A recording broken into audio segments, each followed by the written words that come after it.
Jadi ini saya sampaikan juga, terima kasih Pak Wagi datang ke saya. Saya pengen juga klarifikasi karena sekarang baru marak isu JI, Jamaah Islamiyah. Lah namanya juga sama. Jadi kita sebagai takmir masjid ini hanya mengelola saja. Kita hanya memfasilitasi saja. Kita hanya khadimul ummah, kita pelayan umat. Itu saja. Masalah dana nggak usah pusing, kasihkan yang punya masjid kan gitu ya, yang punya masjid maksudnya masyarakat Islam. Nah dari situlah saya buat konsep bagaimana membangun wibawa masjid sehingga masjid itu tidak digunakan ajang untuk pertengkaran, untuk saling menguasai, show of fast power. Ini yang unik, kita ada namanya silent majority. Silent majority itu tidak kelihatan orangnya tapi ada duitnya.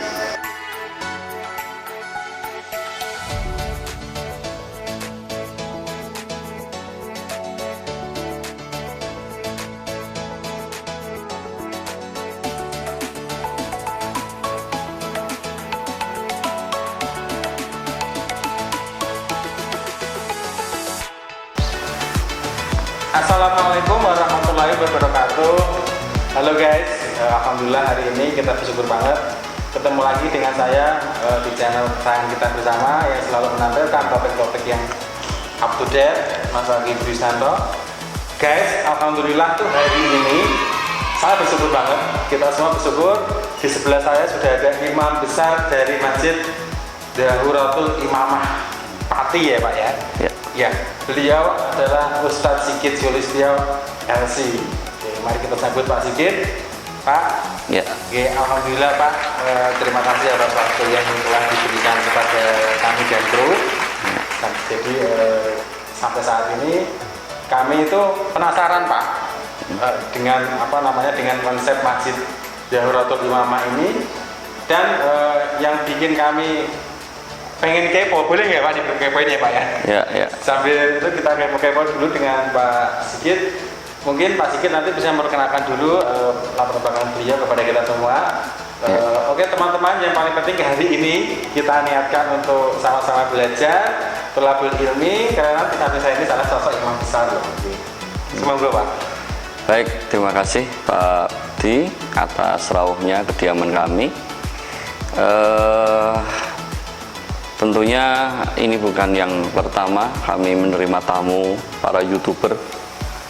Ada alhamdulillah pada tahun yang lalu malah dari TV One juga sempat meliput masjid kami. Saya pribadi Pak Budi, mungkin orang melihatnya wah Ustaz Sigit lulusan pesantren ya. Aslinya saya itu anak STM gitu ya. STM Tunas Harapan sini jurusan otomotif ya. Jadi dulu tuh STM Pak? Ya, saya STM jurusan otomotif. Kemudian kelas 2 atau kelas 3 saya keluar, kemudian ditawari oleh Bapak Muhammad Jatmiko, Kepala Yayasan Yaumi Fatimah. Beliau untuk ayo mondok aja. Saya amini saja mondok karena memang kehidupan anak STM itu bagi saya gimana ya? Rumit. Gimana Pak? Rumit. Halo STM, dibilang rumit kita rumitnya kenapa? Ini mantan STM. Mungkin ketika itu kita ya mungkin anak muda yang nggak ngaji kali ya, sehingga saya menilai kok resikonya sangat tinggi menjadi anak STM. Saya kira nggak hanya STM, anak sekarang juga yang pendidikannya di luar umum, tidak boarding, ini juga mempunyai risiko yang tinggi, pergaulan, lingkungan, tekanan, ya itu risiko. Kalau kami dulu STM mungkin nggak kayak sekarang ya, saya berharap tidak seperti kondisi sekarang udah mungkin lebih baik ya. Kalau zaman dulu kita namanya jadwal pelajaran itu nggak jadwal pelajaran Pak Budi, tapi jadwal tawuran. Jadi tawuran guys, ya, jangan dicontoh ya dulu masalahnya. Jadi tawur hari misalnya apa Pak itu Pak? Kisaran tahun 93-an lah. 93-an. Ya, 93, 94 itu. Mantan preman STM ternyata Ustaz. Jadi nongkrong di jalanan. Ya ganggu mangganya tetangga kalau malam kayak gitu, itu memang kerjaan kita. Saya menilai kok kehidupan hanya gini-gini saja. Kemudian ada tawaran dari guru saya Bapak Muhammad Jatmiko. Baik, Jadi saya katakan waktu di STM itu perasaan kok ya seperti itu saja pekerjaannya. Sekali lagi saya tidak sedang merendahkan sekolah STM ya Pak Budi ya. Mantan kok, ini kan objektif. Ini saya bicara diri saya dengan keterbatasan saya ya. Setelah itu saya coba masuk pesantren, saya ke Jogja dulu setahun, kemudian saya pindah ke Salatiga di pesantren Islam Al-Irsyad. Saya 5 tahun, 4 tahun belajar, 1 tahun mengabdi. Kemudian alhamdulillah saya terima di Jamiatul Muhammad Imam bin Saud University Kingdom Saudi Arabia yang cabang Jakarta. Saya ngambil LC-nya. Dan fadlun minallah, maksud saya nikmat karunia dari Allah untuk seorang Sigit. Allah kasih kesempatan untuk belajar di kota Makkah Mukarramah, negeri di mana Allah turunkan wahyu di dalamnya. Ini bagi saya anugerah yang terbesar, dan dari sejak itu saya punya azam besar untuk berkhidmah kepada agama ini, karena Allah telah memberikan yang terbaik dalam hidup saya. Nikmat ilmu, nikmat perjalanan di kota suci itu luar biasa bagi saya. Sebelumnya nggak ada angan-angan atau? Sama sekali. Saya orang Pati, orang desa. Ibu saya pedagang ikan, bapak saya pedagang ikan. Jadi nggak pernah punya mimpi ke sana. Tapi alhamdulillah ini nikmat dari Allah. Sehingga saya dari situ saya mulai ya tentunya kembali berdakwah sama teman-teman keluarga besar Majelis Pengkajian Al-Quran dan Sunnah, atau biasa disebut dengan MPAQ. Nah, dalam rentang waktu saya dikasih amanat oleh keluarga besar Bapak Imam Suraini ya, dengan Ibu Jawharatul Malikan. Jadi Jawharatul Imamah itu diambil dari nama orang tua dari keluarga wakif gitu, ceritanya seperti itu ya. Jadi Jawharatul itu Jawharatul Malikan, seorang ibu. Kemudian imamah itu dari Bapak Imam Suraini. Jadi ini saya sampaikan juga, terima kasih Pak Wagi datang ke saya. Saya pengen juga klarifikasi karena sekarang baru marak isu JI, Jamaah Islamiyah. Lah namanya juga sama nih. Guys, hati-hati dengan Ustadz, dengan Pak Yai itu jangan asal bikin isu loh. Iya, betul. Pak, gimana? Betul ya. Saya sangat khawatir orang salah paham itu. Jadi Masjid JI itu memang hanya nama populer saja ya. Nama populer. Dari Jawharatul Imamah. Iya. Betul nggak, Pak? Betul Jawharatul Imamah. Aslinya Jawharatul Imamah, bukan Jamaah Islamiyah. Sama sekali kita nggak ada hubungan. Naudzubillah min dzalik. Kita nggak ada hubungan sama sekali. Kita dakwahnya dakwah saf, kita dakwahnya dakwah berbasis di masyarakat Indonesia dengan kultur masyarakat Indonesia seperti umumnya lah, biasa. Jadi tahun 2011 masjid itu diresmikan. Dari kurang lebih hampir 10 tahun ini. Sudah ya. 10 tahun, Pak. Ya, saya diamanati untuk menjadi ketua takmir sekaligus imam besar. Ya, gitu. Luar biasa, Tat. Ya, gini, Tat. Kita itu penasaran juga untuk konsep manajemen di sana. Ya. Itu apa namanya, yang namanya manajemen zero dalam sebuah masjid. Kalau buat saya pribadi yang masih muda itu sangat awam. Apalagi teman-teman di rumah saya itu gimana, Tat? Ya. Bisa dijelaskan nggak cara singkat gitu? Memang awal kami dikasih amanat oleh keluarga besar Bapak Imam Suraini tadi ya, oleh putra-putrinya. Memang saya mencoba membuat konsep ini bagaimana masjid ini bisa punya wibawa di hadapan masyarakat. Karena wibawa, marwah. Penting itu ya? Itu penting sekali karena saya melihat banyak konflik yang terjadi di dalam masjid itu karena konflik orang merasa punya saham besar, orang merasa saya yang modali, orang merasa saya yang banyak nyumbang, maka saya harus punya tempat, saya harus boleh ngatur, saya harus punya posisi.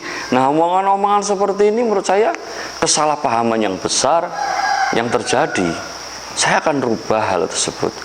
Maka alhamdulillah dari berbagai literasi yang saya baca dan saya kaji juga di masjid, diantaranya kitab Mukhtasar Minhajul Qasidin, itu ringkasan dari kitab Minhajul Qasidin Ibnu Jauzi, ya, yang disari dari kitab Ihya Ulumuddin Imam Ghazali, kemudian ditulis akhir oleh Mukhtasar Minhajul Qasidin Ibnu Qudamah yang hidup di tahun 500-600an Hijriah. Nah, dari situ saya banyak dapat inspirasi bagaimana sekiranya manajemen yang tepat. Persisnya saya pengen mengembalikan konsep pengelolaan masjid seperti Nabi, persisnya seperti itu. Jadi zaman Nabi saya kira nggak ada lah kaleng kas, kotak infak, ya. Saya kira kok nggak ada lah ya di zaman Nabi. Di zaman Nabi itu fast respon ya. Jadi lebih menggunakan masjid itu sebuah sarana komunikasi, sarana koordinasi, membangun kekuatan.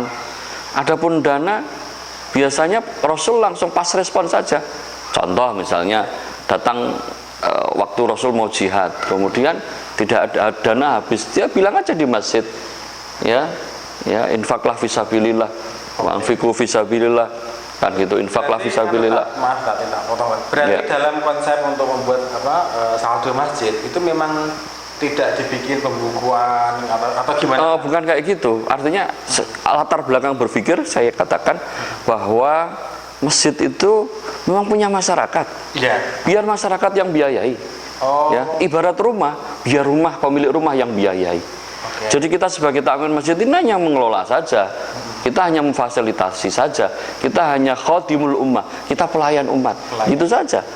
Masalah dana nggak usah pusing. Kasihkan yang punya masjid kan gitu ya. Yang punya masjid maksudnya masyarakat Islam. Nah, dari situlah saya buat konsep bagaimana membangun wibawa masjid, sehingga masjid itu tidak digunakan ajang untuk pertengkaran, untuk saling menguasai, show of fast power kan gitu. Kita nggak ingin seperti itu. Maka saya buat konsep manajemen zero. Zero itu bukan berarti nol saldo, bukan. Ya, bukan berarti zero nol saldo, tapi zero itu yang pertama adalah zero kepentingan. Zero kepentingan. Jadi bersih dari kepentingan oknum tertentu yang ingin memanfaatkan ya, tapi ya kita zero kepentingan. Kepentingan kita hanya lillahi kalimatillah. Kepentingan kita hanya membantu dakwah, syiar dakwah Islam. Kepentingan kita hanya menjunjung tinggi kalimat Allah. Bagaimana memasyarakatkan Quran, bagaimana memasyarakatkan hadis. Kita kepanjangan dari lisan Rasulullah SAW, kepanjangan dari dakwah Rasulullah SAW, itu saja. Nah, bagaimana niatnya Nabi berdakwah, itu kita ada di situ. Jadi kalau tidak untuk mendongkrak biasanya orang kan mendongkrak popularitas, ya status sosial, enggak kayak gitu, atau api-apian, enggak. Kita nggak punya orientasi ke sana. Bahkan kalau perlu kita koordinasi dengan banyak masjid. Alhamdulillah banyak, ada sekitar 11 sampai 12 masjid yang itu termasuk mereka mengikuti konsep-konsep kita. Mereka support dengan konsep-konsep kita.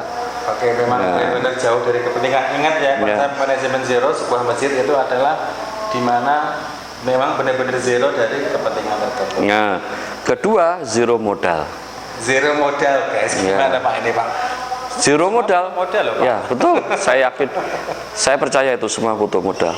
Saya katakan tadi akar permasalahan keributan dalam masjid karena ada beberapa pihak, ada oknum misalnya, orang merasa dia banyak membiayai, banyak mendanai, sehingga dia merasa berhak mengatur, sehingga masjid ini nggak ada wibawanya. Padahal yang butuh itu bukan masjid, yang butuh itu kita, yang butuh itu umat Islam, yang butuh itu jamaah, bukan masjid. Masjid nggak butuh kita, Allah nggak butuh kita.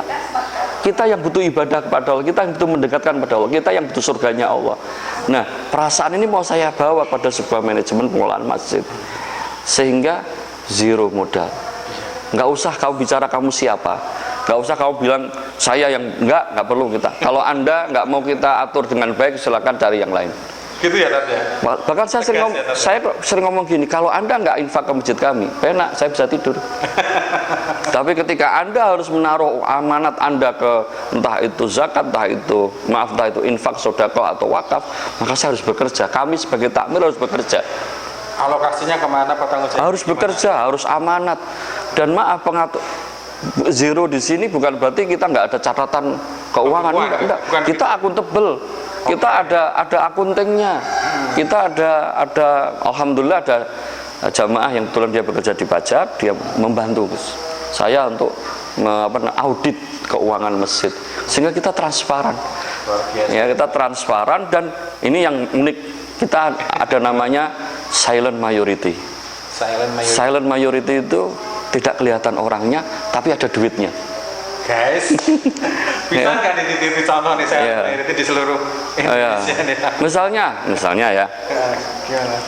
Misalnya saya terakhir mengadakan kegiatan pemberian sembako untuk kasus COVID ya, orang yang terdampak COVID. Ya, baru saja kemarin kerjasama dengan Kodim Pati. Ya, saya diminta oleh Bapak Komandan untuk menggosat kalau mau bergabung. Oke, saya ngambil yang sembako 500 paket.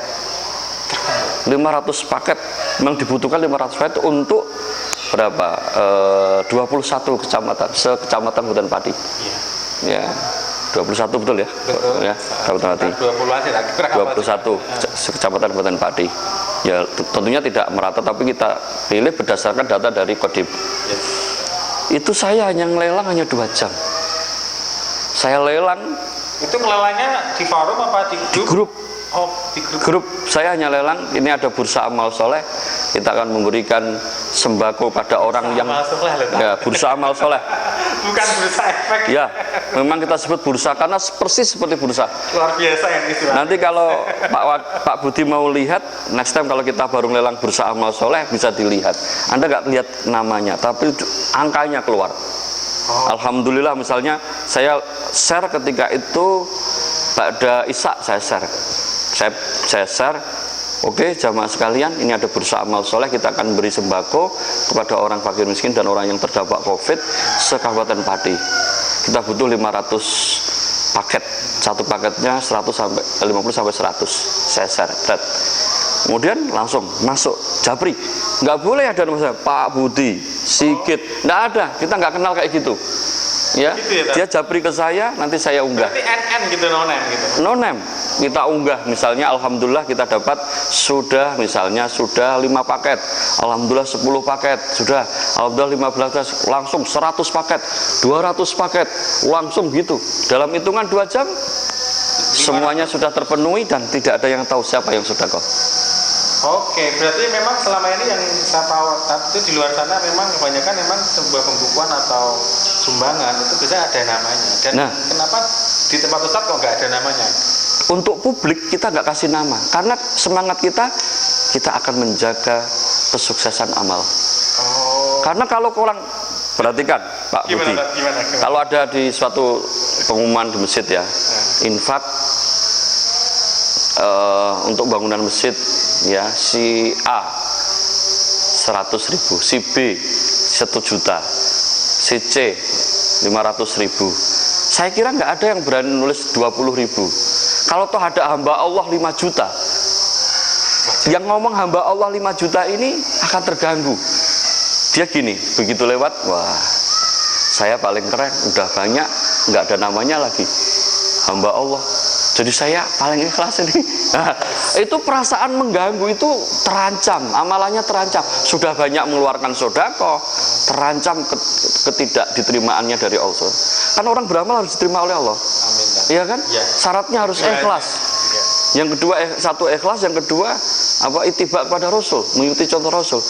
Jadi kalau orang sudah benar, sedekah sudah benar, tapi diganggu keikhlasannya, jadi nggak diterima oleh Allah. Nah, kita ini sayang pada mereka.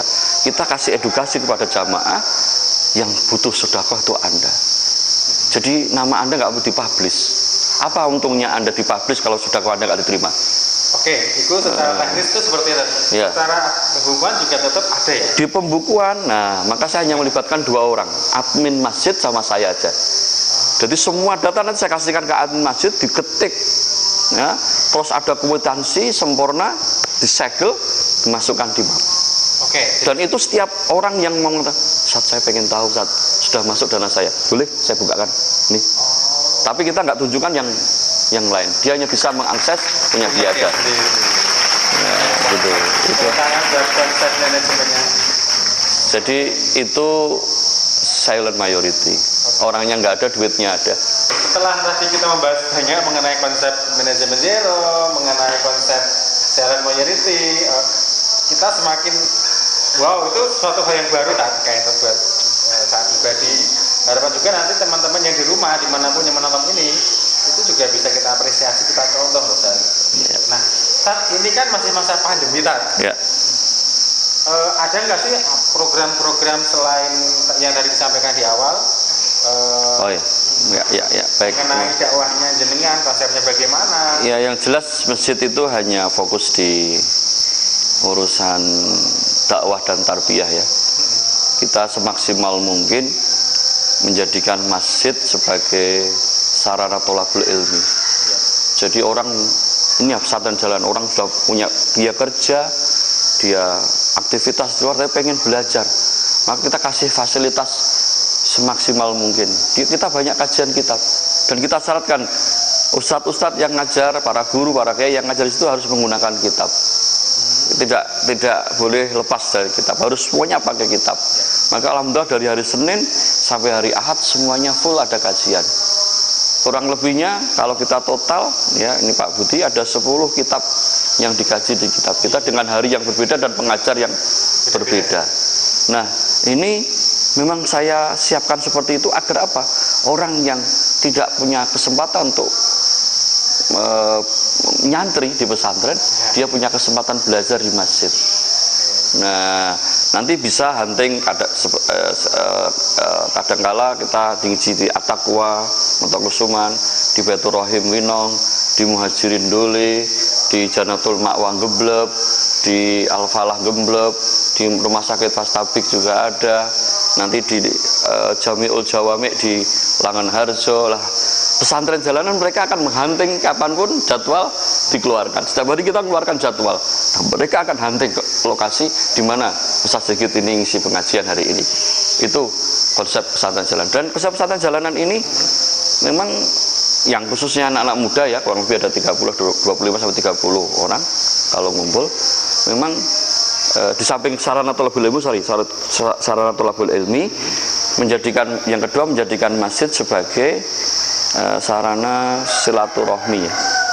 Silaturahmi pikiran, silaturahmi antar ormas, silaturahmi antar yayasan, lembaga.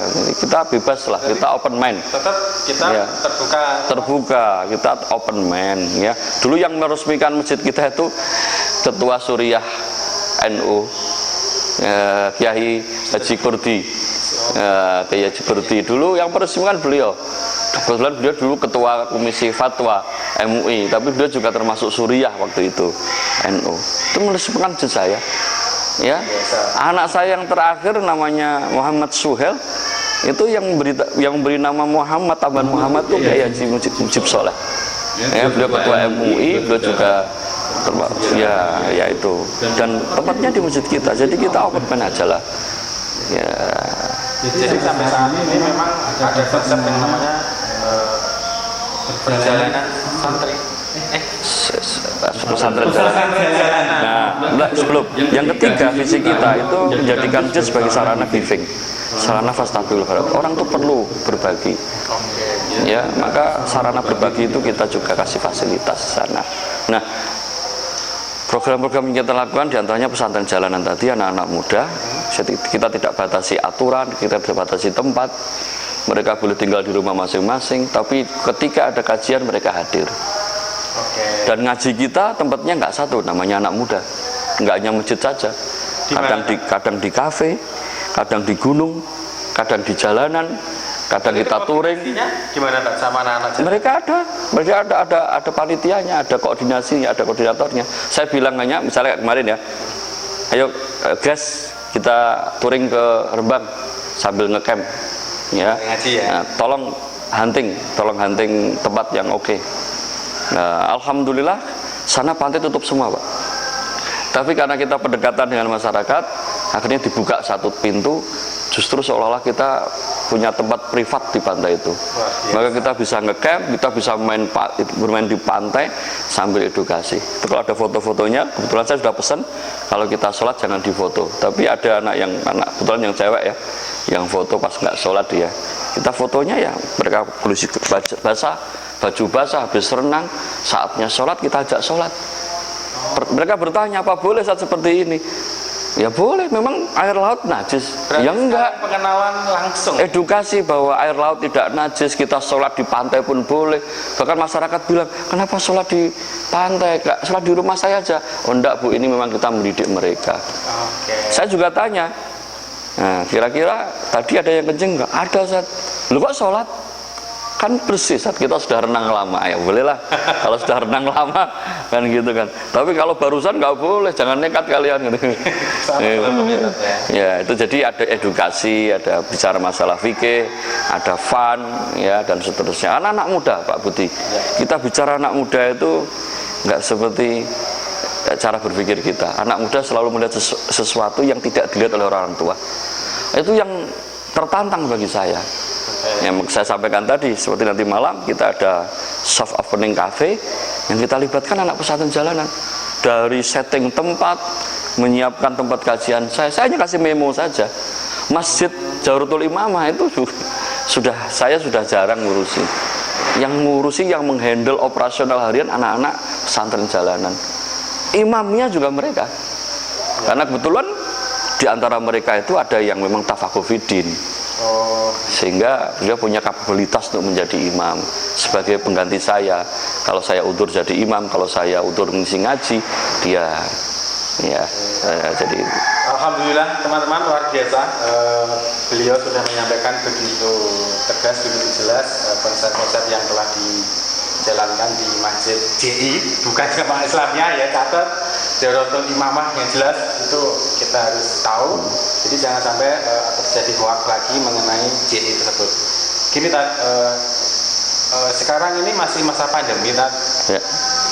Nah ini jelas, ini dalam dari segi pendidikan, dari segi apapun itu kan terbentuk dengan jarak kan.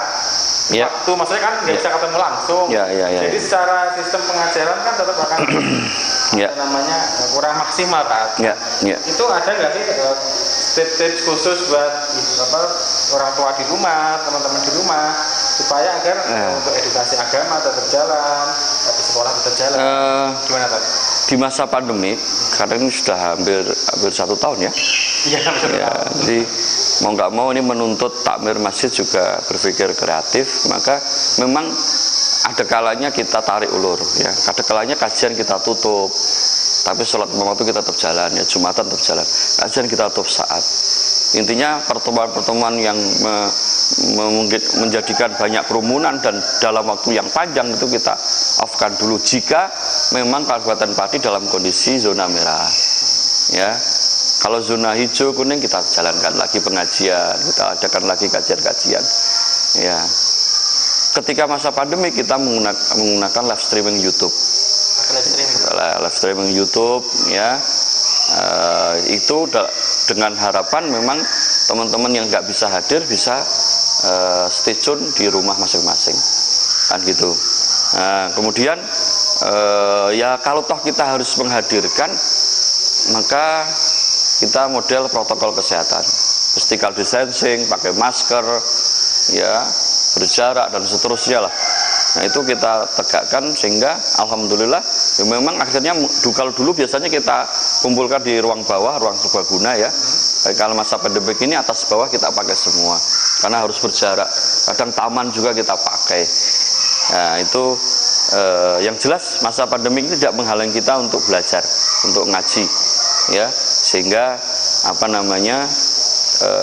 justru pada masa pandemik seperti ini ya, itu kita membutuhkan ya sentuhan-sentuhan agama, kajian-kajian, karena banyak orang putus asa masa-masa pandemi ini. Iya, ya. Mungkin semua orang udah. Justru saya melihat keputusan itu, maka memang kita menyelenggarakan kajian dengan tanda petik kita tetap patuhi protokol kesehatan dalam rangka tadi loh, menjaga keputusasaan, membina mereka agar mereka tidak patah semangat untuk tetap bertahan, untuk tetap ngaji, untuk tetap istiqomah. Nah, itu pengakuan para jamaah, mereka sangat berharap kajian itu tetap diadakan walaupun live streaming, syukur bisa tatap muka dengan menggunakan protokol kesehatan. Memang kajian kita sekali lagi itu Senin sampai Ahad full tetap ya. yang paling banyak memang di hari Ahad itu sampai 200-an orang ya itu. Jadi memang harus kita atur sebaik-baiknya sehingga kita berharap dari kajian itu tidak ada efek penularan corona atau menjadi klaster lah.